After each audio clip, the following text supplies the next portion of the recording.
So, as this year has unfolded, my guess is very few of us would say this year has gone the way that we expected it would have on January 1st. And one of the things that I've observed in my own life, and I think in some of my friends' lives, and thus I'm assuming it's probably true not just for me and some of my friends, but for many of us, is that when the pandemic first hit, we all turned kind of inward, meaning into our own homes, into our own families, into our own lives, and said, how do I take care of the people around me?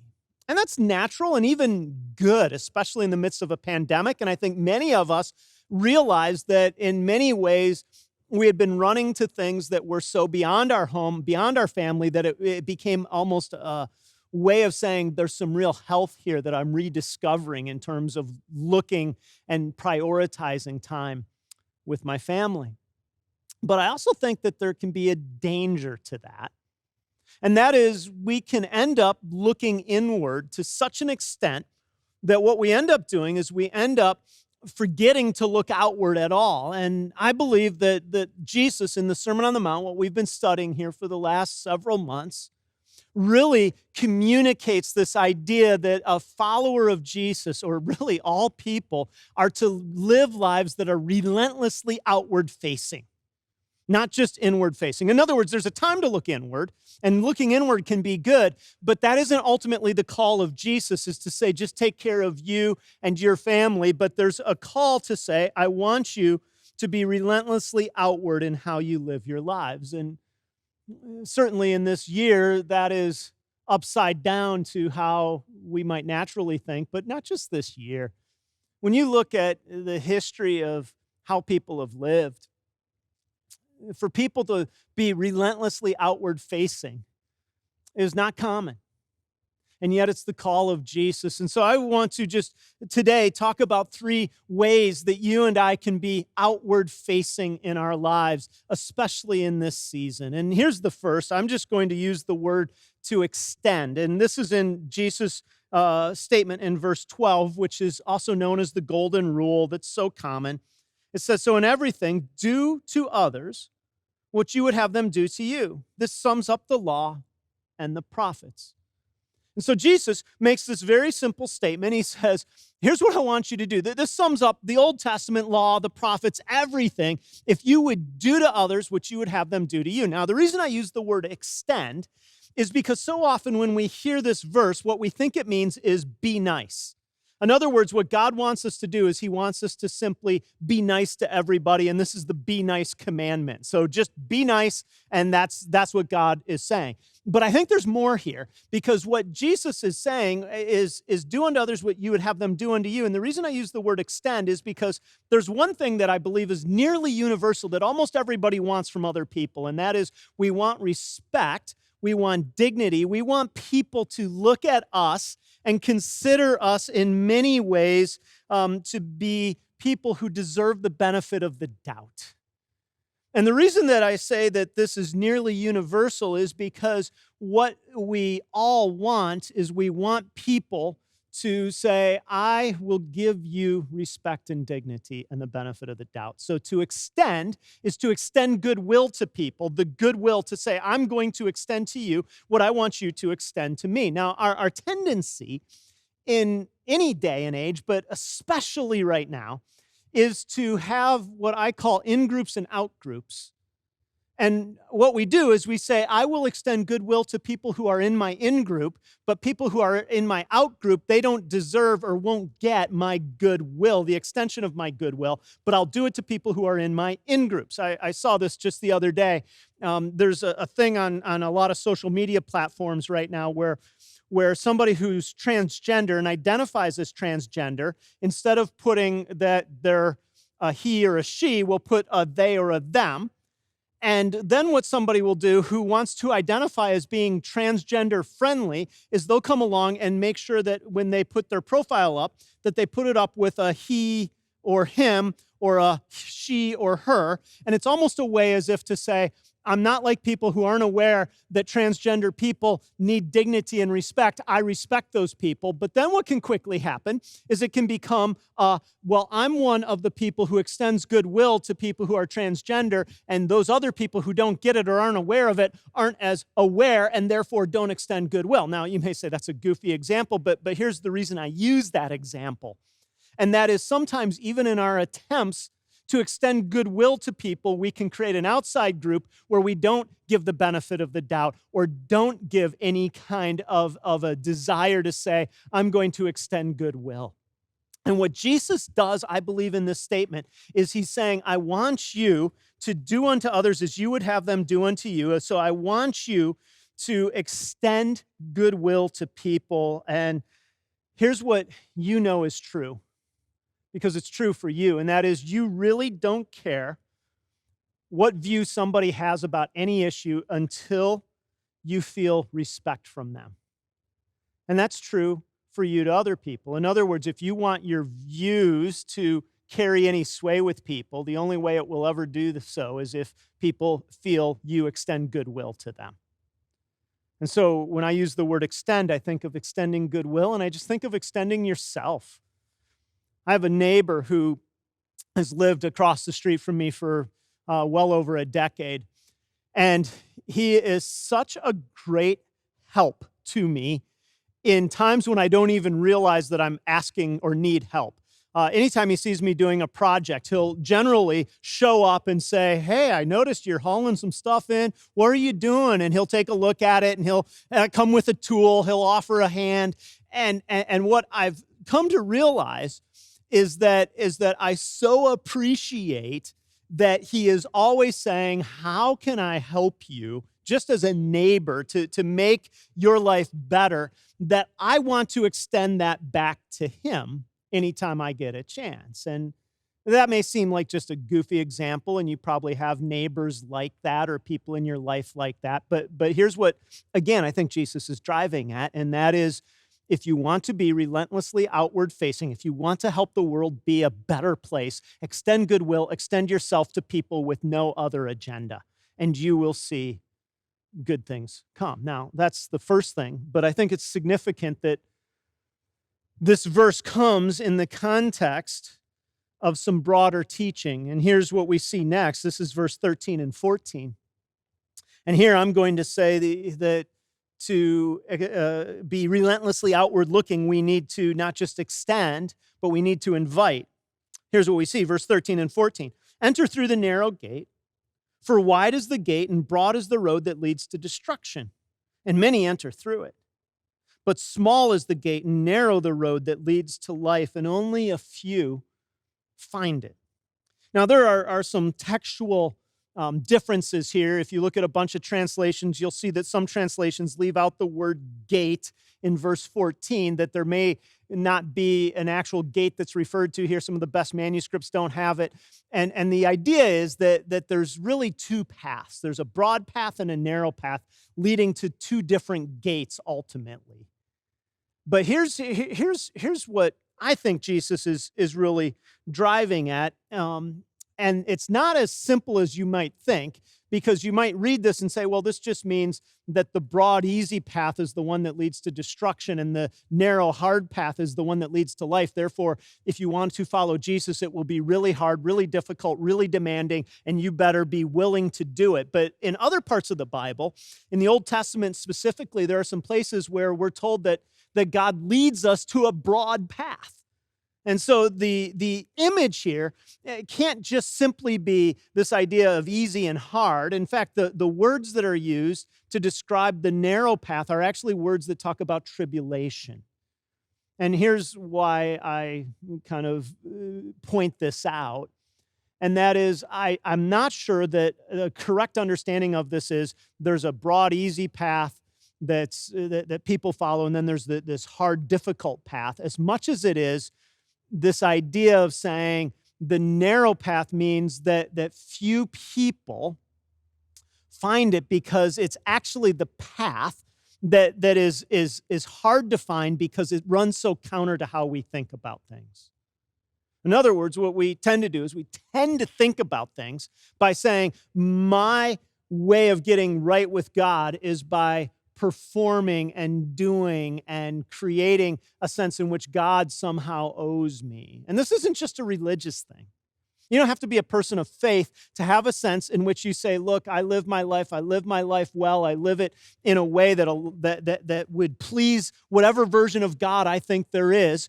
And on the other hand, to have kind of this sense of saying that my way of living is not pleasing to God. And what Christian teaching has always been is that the narrow path is actually in admitting our need.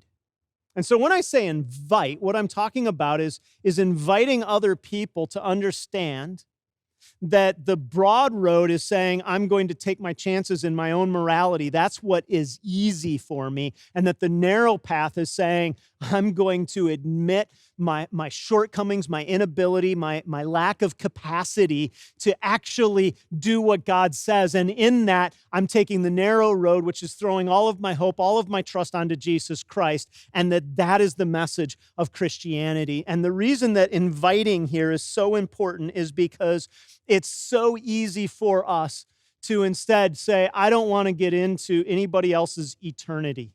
It used to be said that there are two great rules in conversation. Don't talk about politics or religion. Well, people completely talk about politics now, but they still generally want to say, you know what, your faith is your thing.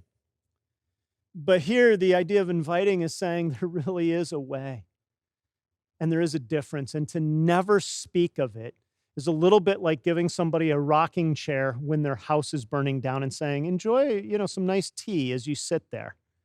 Because there is something at stake in what we believe about Jesus and what we believe about our own sin. In fact, if you read down just a little further, I'm going to borrow a little bit from next week, but I can do that because next week you're going to get to hear from Josiah and Mike Chilco, Brady, Joel. So sorry, all of you who are teaching, but in verse 21 and 22 and 23, we see this. It says, not everyone who says to me, Lord, Lord, will enter the kingdom of heaven, but only the one who does the will of my Father who's in heaven. And what Jesus is doing in these verses is he's saying, look, there's a whole category of people who fit into this idea of saying, I think I'm good, I think I'm okay with God, but I'm not actually okay. And I made a chart here, really simple, but sometimes charts help me think. And this is the category that Jesus addresses, the people who say, I think I'm okay, but I'm not okay. And if you go across to the next quadrant, you get people who will basically say, I think I'm okay and I am okay. And then the next quadrant down is the people who say, you know what, I don't think I'm okay and I'm not okay. And then people who think they're okay don't think they're okay and are okay. But the category Jesus was most concerned about, according to verses 21, 22, and 23, is the people who say, I'm good. And they'll someday stand before God and God will say, I never knew you. I didn't know you. And so to invite is to say, I'm not going to simply engage with people in a way in which I extend goodwill and extend myself to them here and now, but I'm going to invite them to an eternity where they can know with certainty who God is and that their standing with God is right. I don't know if you saw this, but Alex Trebek died just a week or so ago, and Alex Trebek has been the longtime host of Jeopardy, a show I've hardly ever watched, so I'm not a big Jeopardy fan. But Alex Trebek had a battle with cancer and said toward the end of his life that he never wanted to give up because, and quote, it would be a betrayal of my faith in God and the prayers of millions of people. And Alex Trebek grew up around church and had kind of this faith that he would talk about. But in his autobiography, here's what he said. This is a quote. He says, am I a believer? And he says, well, I believe we are all part of the great soul, what some call God. We are God, and God is us. We are one with our Maker. How do I know this? It's not that I know it, it's that I feel it. But do I pray to a specific God? Do I anticipate a particular version of the afterlife? No, I do not. And then he says this, and this is when he was talking about death. He said, I believe that it's a transition into whatever future you happen to believe in. And the reason I read this is because here's what Alex Trebek, and I don't know if he had another faith experience after this. I'm not pretending to understand Alex Trebek's faith journey. But based on his statement in his autobiography, if that's the end of his story, what he's saying is, I believe in whatever future you believe in, that's what you get. And that is the kind of thinking that is on this broad road that says, I get to think that everything exists and everything else. But here's the thing. Whether you or I believe that the state of Ohio exists or not doesn't make it so. In other words, I don't get to go, well, I don't really believe Ohio exists, therefore it doesn't, or it does. It is apart from what I think. God and Jesus are apart from our conception of it. And the way that the Bible says that we come to faith in Jesus Christ is, and a right relationship with God is through faith in Jesus Christ. Jesus says, I am the way, the truth, and the life. You cannot come to the Father except through me. That's John 14:6. It's a narrow path. And one of the ways we are outward facing is by inviting others to be part of it. And then I would just add this, and this is the third word, and that is, I'm just going to say we point people. Point them to what is true and right. This is verses 15 through 20. It says, watch out for false prophets. They come to you in sheep's clothing, but inwardly are ferocious wolves. By their fruit you will recognize them. Do people pick grapes from thorn bushes or figs from thistles? Likewise, every good tree bears good fruit, but bad trees bear bad fruit. A good tree cannot bear bad fruit, and a bad tree cannot bear good fruit. Every tree that does not bear good fruit is cut down and thrown into the fire. Thus, by their fruits, you will recognize them. And what you have here is just, and the reason I say point people to what's true. There's a movement among some today to say anything's good, anything's okay. But Jesus, again, right here in talking about the narrow way and the broad way, says you need to beware of false teachers, because there will be people who will teach things, point you to things that aren't true and will be destructive. And in Jesus' day, the two main categories were the Pharisees and the Sadducees. The Sadducees rejected the notion of divinity in the sense of saying that God had a right to tell them how to do things. In other words, this would be your kind of liberal contingent that says there is no sense of absolute right or wrong. There is no morality. There's nothing in this world that should tell me anything. And then the Pharisees came along and said, you know what? We keep it. And how we get right with God is by keeping it entirely. And those were the two extremes that when Jesus talked about false teachers, probably he had in mind. John Steinbeck, in his most famous novel, had a woman who was a moralist, and here's what he had one of his characters say about her. With a code of morals that pinned down and beat the brains out of nearly everything that was pleasant to do, she existed. In other words, a moralist, according to Steinbeck, is somebody who had an excessive code of morals and pinned down and beat the brains out of everything that was pleasant. You see, Jesus here is saying, I want you to look at the fruit and be able to point people to what's true and right.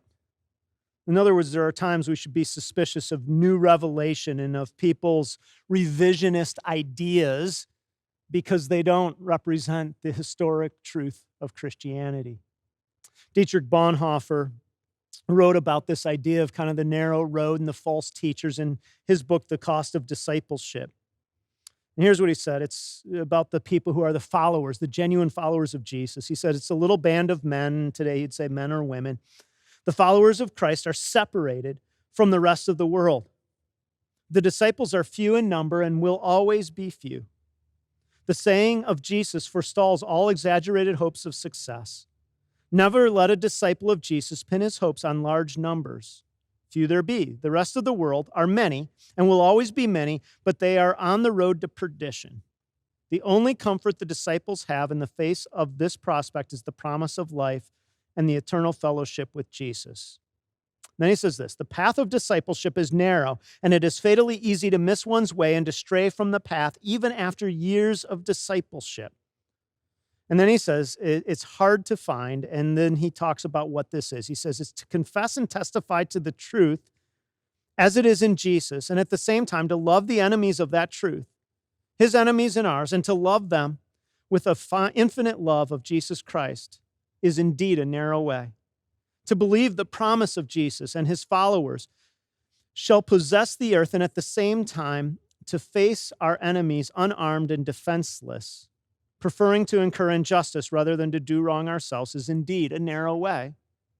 And then to see the weakness and wrong in others, and at the same time to refrain from judging them, to deliver the gospel message without casting pearls before swine, is indeed the narrow way. And I quote that because I find that just Dietrich Bonhoeffer's story of how he took what would truly be a narrow way as a pastor in Nazi Germany, resisting the oppression of Hitler and going to his death for his belief, has something to say to me, to you in this day about what it means to say that we want to be relentlessly outward focused.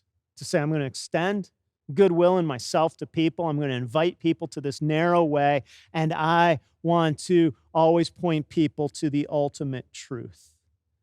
And when that's true, then we can live lives in which we are saying, I'm outward focused, relentlessly outward focused rather than inward focused. And the way that becomes true for me, for you, isn't just by saying, I'm going to do these things, but by seeing how much Jesus extended goodwill to you and to me by coming to the cross when we were sinners and in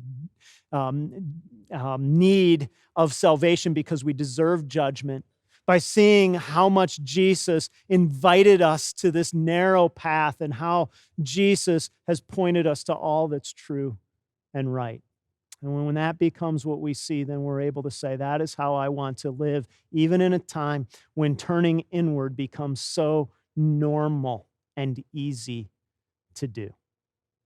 We're going to take a few minutes here to talk pointedly about some of the things that are going on at Orchard Hill. So we're going to cut to each of our campuses, and you're going to hear from your campus pastor, and I'm going to take a few minutes here to talk to people in Wexford and online.